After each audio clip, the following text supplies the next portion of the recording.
Je me trouve présentement à Boston pour le Seafood Expo North America pour voir comment les producteurs de fruits de mer se préparent à l'arrivée de tarifs douaniers américains et chinois. Ce qui est important de comprendre, c'est à quel point les États-Unis, c'est le principal client de nos producteurs.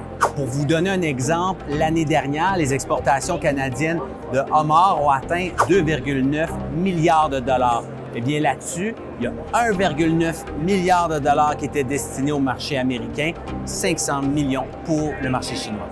Les gens vont continuer à manger du homard, ils vont continuer à manger notre crabe. Il faut juste s'organiser. Le pire, c'est on ne sait pas où ça s'en va. Et pour ce qui est du crabe des neiges, 70 à 90 de nos exportations se dirigent vers les États-Unis. S'il est pour avoir une augmentation du coût de la vie aux États-Unis, ce à quoi tout le monde s'attend, alors on a peur qu'à un moment donné, si le prix du crabe, du homard est trop élevé, que le consommateur va aller ailleurs pour ses protéines. Donc, la grande question que l'on se pose, c'est avec une surtaxe de 25 sur nos produits, est-ce que les acheteurs américains seront au rendez-vous? Importing ourselves from Canada and the EU, so it's challenging.